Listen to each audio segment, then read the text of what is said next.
Hello, and welcome to the Global Luxury Real Estate Mastermind with me, your host, Michael Valdez. Today's guest, oh my God, I'm excited to sort of cut through and learn about this man. Pat Kinsel is the CEO of Notarize. He is an incredible entrepreneur. We're going to learn a lot about him. Pat, welcome to the show, my friend. Excited to be here. Hopefully I can meet expectations for everybody, but I'm thrilled for the chance to connect. Thanks for having me on. I think you're going to far exceed them. I don't know. It's just my feeling. But you are indeed a serial entrepreneur who has done incredibly successful operations, and you find solutions to consumer problems, really the definition of why you have been so successful. Can you take me through some of the highlights? Because I know there've been a lot. Some of the highlights in your career and what consumer need you were filling, with Existory, for example. You were organizing somebody's social media history. With Drizzly, you were really the convenience of service to a consumer. So tell me what you were going through with some of the highlights.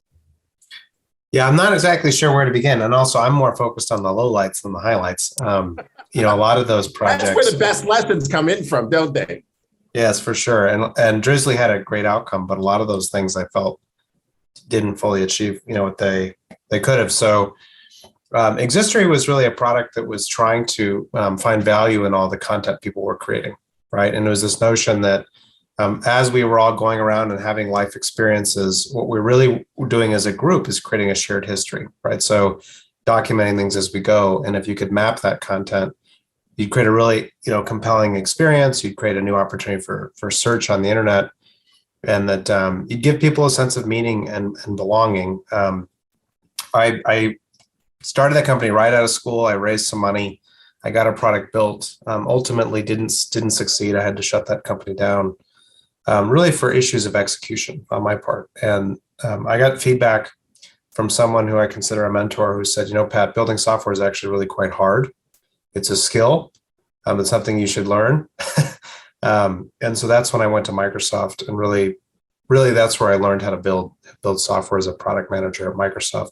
Very fortunate to go through their training and their programs, and also very fortunate to be in an innovation lab within Microsoft. So typically a Microsoft product manager, in the course of your career, you'll start with a feature and then a feature area and a product area, and your sort of scope of knowledge and influence grows. In the lab that I was in, it was very much, sink or swim. You own this thing on your own. And the model they called intrapreneurship.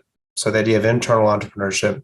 And what you would do is you would pitch an idea, and every idea would have to have a testable hypothesis and a statement of how you're going to try to solve that. So the idea was to launch new businesses within Microsoft, and new products out of Microsoft. And so I launched several things when I was there under this sort of, here's a problem I see in the world, here's how I want to solve it. I need an engineer, I need a data scientist, I need whatever it was. So that ultimately became Bing Social Search, which, the next project I built was something called Docs.com. And Docs.com was an online version of Office integrated with Facebook. And as like a 25, 26-year-old product manager at Microsoft, I got to go and negotiate a big deal with Facebook on my own.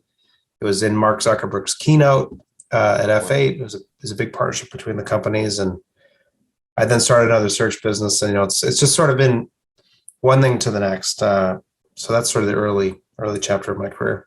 That's incredibly impressive. But you know what? I want to say, you brought it up. So give me one of the greatest lessons from one of the lowlights.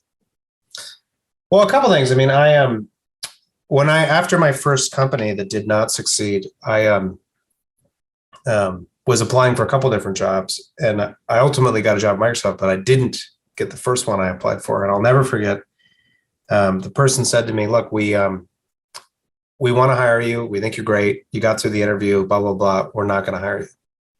I said, "Blah, blah, what?"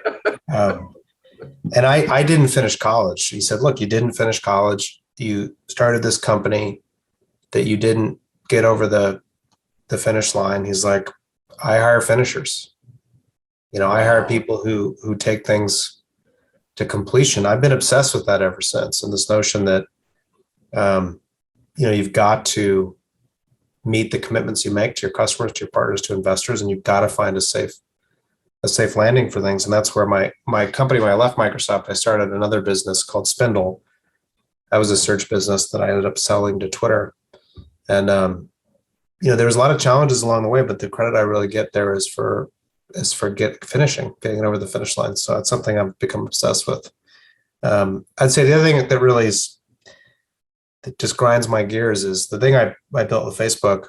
I mean, it was in Zuckerberg's keynote at their annual, conference. Every Facebook user was going to get an online version of Office, cloud storage. We built it. It worked. People loved it.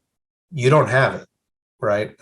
And so that ended up getting killed for politics inside of Microsoft. And that's why I chose to leave the company. But there was just so much potential in that product. And that's also why I've decided to be an entrepreneur, is because I want more control over the outcomes of the effort, right? Not to have things just killed arbitrarily. So, that's a powerful lesson to learn. I hire finishers, right? It's sort of like those things that just resonate and build who you are, because it's what you're trying to sort of prove, right? And it's that trigger sense.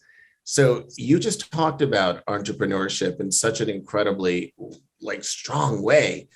Tell me what you find to be the most liberating part of being an entrepreneur, and on the flip side, the scariest part of that.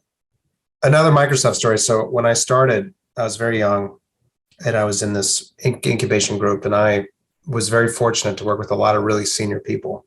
And so I had this idea. I pitched. I got resources. I didn't really know what I was doing as a product manager, right? I was being mentored, and I go to this meeting, and I say, "This is everything I know, and this is everything." Da, da, da, da. And my mentor comes to me and he says, "What the hell? You shouldn't have done that. You should only tell engineers what they need to know this week, right?" And then the engineering manager I was working with, who was in his 50s and incredibly experienced, starts scheduling the meetings, and he's helping me lead this project. And my mentor comes to me and he says, "You never do that. You have to control the project." And I decided I didn't like any of that. I didn't want anything to do with that. And I was an entrepreneur. I think what I succeeded at Microsoft, and what I've succeeded now in the other projects, is getting people excited about a mission and charging the hill, right? And saying, if we can do this, here's the opportunity that it creates, and finding a way for that to resonate with people so that they themselves want to wake up in the morning and they want to go charge the hill. And that really works well with folks who are self-starters, self-motivated, who join the cause and say, I'm not getting a ton of direction from Pat on who to sell to, but if we do this, right, I'm going to figure it out. And I get so much energy from that. I love nothing more than that. And I love, my co-founder says that, I always find a path forward. I'm just endlessly optimistic. I think with software, you can build anything, right? The only limitation is your ability to execute.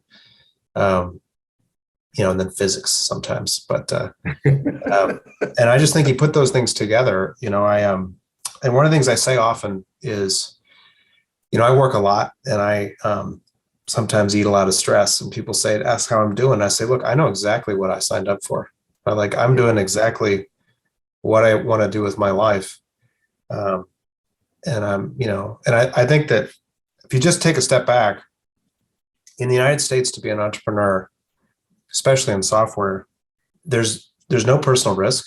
You get to use other people's money to try to go change the world for the chance of, having an amazing impact and hopefully making some money, right? If you can't have a positive attitude toward that, I don't think you should be doing it, right? And I try to remind myself all the time of the resources that have been entrusted to me, not just money, but of talent, right? The chance to direct people's efforts and to do something amazing. And I think it's an incredible privilege that gets me excited every day. I love that. When you start thinking about it in such a big way, when you start thinking about an opportunity to change the world, these are incredibly powerful statements. It's not a lot of people that think that way. And when you actually have your team that you can motivate and sort of say, this is why we're doing it, this is how we'll change the world, that becomes that why, which is the collective why which is that sort of talent of getting that message across, which is really amazing. So no wonder you've been so successful. So tell me We got a long about, way to go, but yeah. I know we do. You're just getting started. What's the greatest lesson you've learned up until this point? Really, with all of the things that you've done thus far, and you've really intimated on a lot of different things already, but what's the greatest lesson you would consider? I'll give you two answers. Okay. One of my favorite quotes in business is Michael Bloomberg, and I'm not going to get it exactly right, but he said, the only thing that's in my control is my work ethic, and I will outwork you. Right. And I really just believe in effort. And I believe as a company, the reason why Notarize has been successful is we show up, we do the work. When we've been trying to change legislation, we show up and we show up and we show up and we show up, right? And we're prepared. And I just think you can't undercount the value of doing the work. The second thing I would say is, my career advice to people is always just be someone people want to work with, right? And I think, what does that mean? I think that could be because of skill and ability, could be because of humility, leadership, whatever it may be. But I think if you can just be someone people want to work with and ultimately, for and to follow, I just think it takes care of everything. And I think it's interesting. The entrepreneurial community sometimes lionizes people who are jerks, right? And I just don't think that's how to be successful long-term. You still have to deal with people every single day. You can't accomplish something singularly. It's done in a group. It's the idea of how you motivate that group, what you were just saying earlier. So I agree with you. And the work ethic is always that trump card. Nobody succeeds without hard work. There's luck that gets into it, sure, but the hard work is the hard work. So tell me about Notarize. Tell me about how you came up with the idea. I think it's actually an amazing deliverable. Again, filling a need for a consumer and a strong need. So tell me about Notarize for those that may not know about it. Yeah, so Notarize is the first, service to get documents notarized online. But really what we do is we solve, last mile use cases for industry. So because you can digitize the notarization, you can digitize the mortgage closing or, a power of attorney or a medical authorization or an auto sale. So as a company, in addition to building the product, we spent a lot of money and time and effort changing regulation and really, changing the market. And so we did the first ever online real estate closing, online will, online auto sale. I can kind of go on and on and on. So we like to say we're a product and policy led company, and we're a company of firsts. People come to us when they can't digitize something, right? Yeah.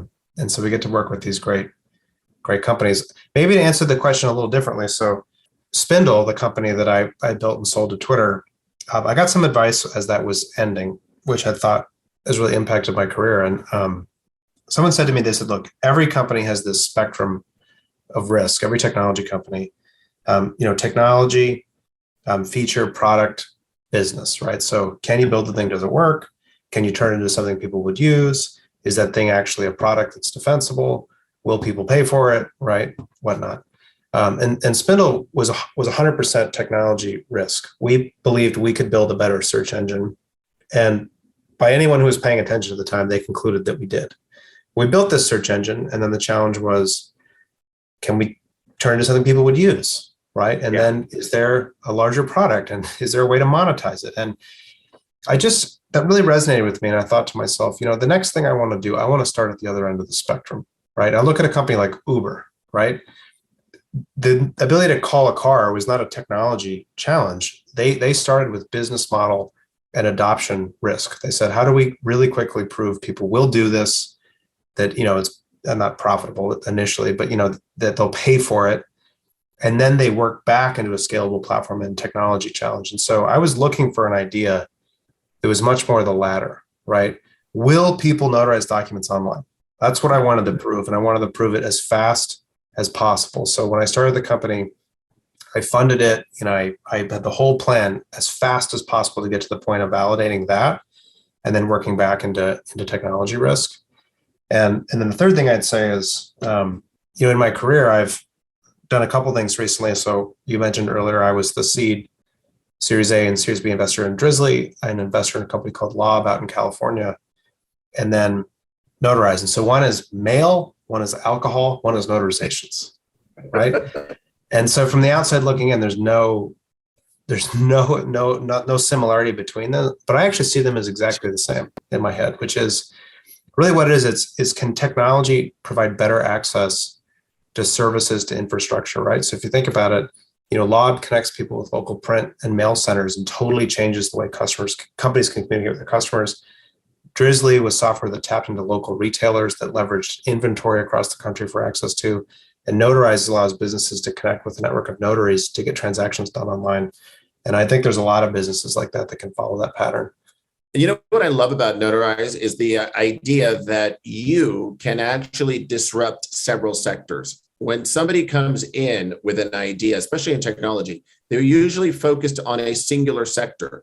Here, you're actually disrupting a lot of different sectors simultaneously, which I think is really interesting. And I think actually allows you for a much greater level of success and adoption. Absolutely. So we have a consumer solution. Anyone can go online and in less than a few minutes connect with a notary and get a document notarized.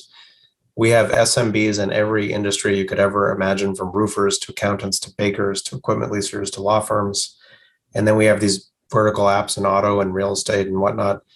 I think what's interesting is for folks out there in real estate, we have notaries online 24/7, 365 with an average response time of 4 seconds. That is 4 seconds. That is not possible if you only focused on real estate, right? That's only possible because we have this other volume on the platform. And then speaking to anyone who's a notary out there, if you're a notary, really the professional opportunity is to serve real estate transactions. And we as a platform now connect you with, banks to do powers of attorney, the healthcare industry to do, I can go on and on and on. And we're really shifting this volume from, places where they're not, experienced or amateur notaries and giving them to professional notaries. And so what we hear and what our data shows, it's a win-win where business gets better service, notary gets access to more volume and more customers. And then the service levels, 24/7, 365, less than 4 seconds. So when you're looking for or looking into a sector like the notary, which has a lot of legislation around it, you just mentioned that you're lobbying a lot of legislators as to how you're going to do this. How do you scale this globally? We say globally or locally? Globally. Yeah, great question. So again, similar to Drizzly. So back in the day, Drizzly started market by market. And they were trying to do a lot of partnerships and a lot of distribution deals. And they kept hearing, you need to be national, you need to be national, you need to be national. And so what did that mean? Like, what was the definition? And ultimately what the company decided, it was the NFL cities. If you're in the NFL cities, from an advertising dollar perspective, you have enough coverage. Notarize is harder though, because, we truly have to be everywhere. So when we started the company, it was really only a service we could run out of Virginia, but we knew we needed to offer nationally. So the first argument was to convince people that we could offer national across state line service, right? And we succeeded. We did simulated bankruptcy cases and all this case law research and whatnot. And we convinced the GSEs to accept and the title underwriters to underwrite.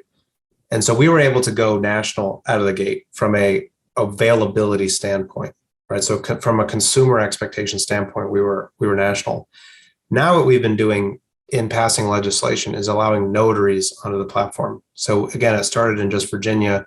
Now we're about in 40 states for those notaries to connect.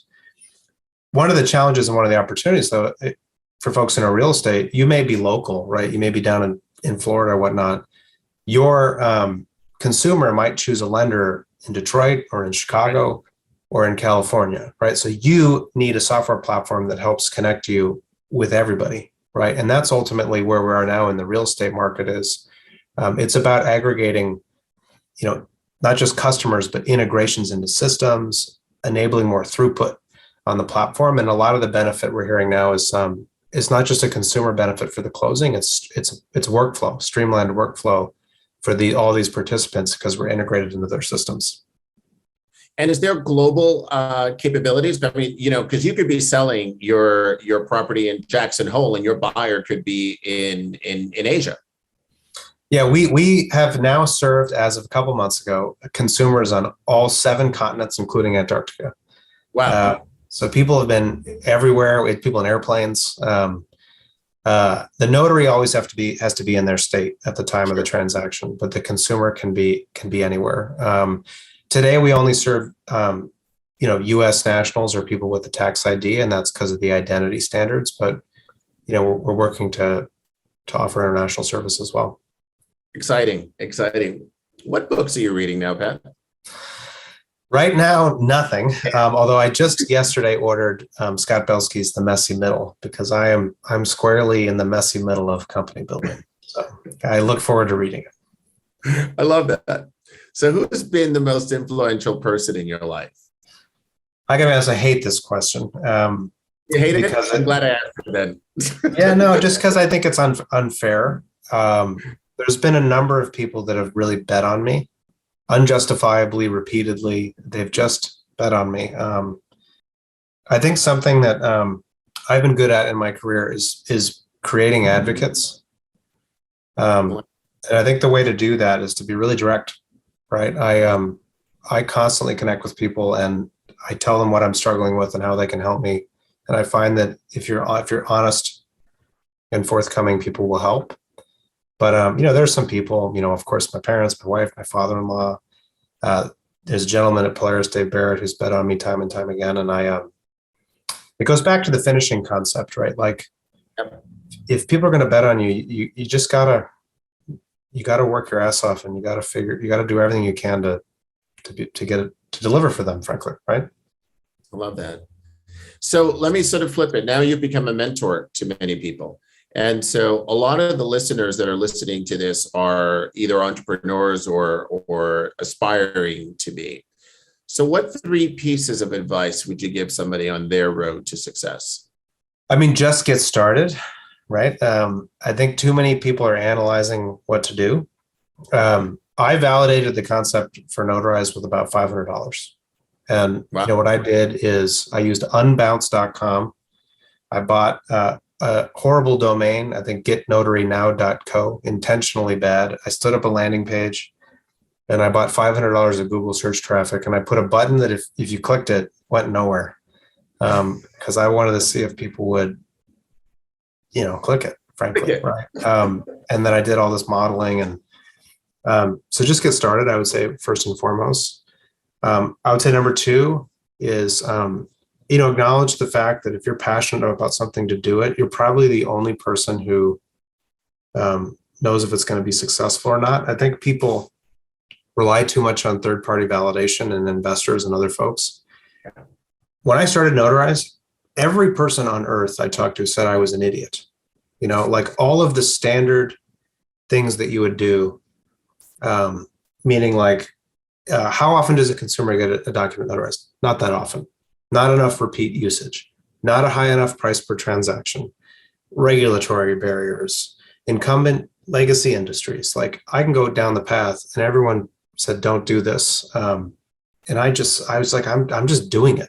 I am, like, and I think going back to the concept of finishing and doing what you said you're going to do, I think the reason why Notarize has been successful is people just have come to accept the fact that we're just doing it. Like, we're going to figure out real estate transactions, and then we figured out auto transactions. So now when we say we're entering a space and a category, people are like, okay, I guess they're going to do it, right? So, and then the third thing I would say is literally the inverse, which is it's okay to give up, right? And I think if you put those things in concert, I think the worst thing for your career is to have a zombie company, and to lose time. So I go back to what I learned at Microsoft around, if you want to start something, have a testable assumption and hypothesis, a theory of what change you want to see in the world and what will convince you that it's going to work.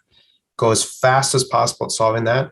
I think about Notarize in phases of binary risk. It was, will people do this? Can I get it approved? Can I win large customers? Like, will they accept the regulatory regime? Like, can we actually sign committed, like, just these phases, right? Sure. And if you just attack your idea and you're trying to solve those challenges, if they don't work, you should give up and move on to the next one, because sometimes people linger for 3, 4, 5 years, and then you're not learning, right? You just gotta get after it. And everyone I talk to, myself included, I've done some angel investing. I've got friends who've started companies, and there's honestly nothing better than an email where someone says, I'm going to wind this thing down, and I appreciate the support, and here's what I learned. And I always send almost the same email to everyone, which is like, you will look back on this and this will be the best decision you ever made in your life. And almost all those people, 6 months later, they pop up with something else and they do it differently. And they're, so if you want to be an entrepreneur, you just got to get started, and you just got to go. Love that. Love that. So my final question for you, in your book of life, what's this chapter called? Eating glass. Wow. You better explain that one. Yeah, no, look, Notarize is I one time described it. I said, I feel like this company is a challenge in how long I'm willing to hold my hand at the flame. Okay. And the answer is really long. We're a company that, I raised $80 million without almost any revenue to go change policy. We've advocated for rules across the entire country. It's a grind. It's a highly regulated service. It's not just we've had to break through all the regulatory barriers and customers. It's then we have to deliver the service. We have to do it with software like margins. Blah blah blah blah blah. Right. I'm gonna finish it.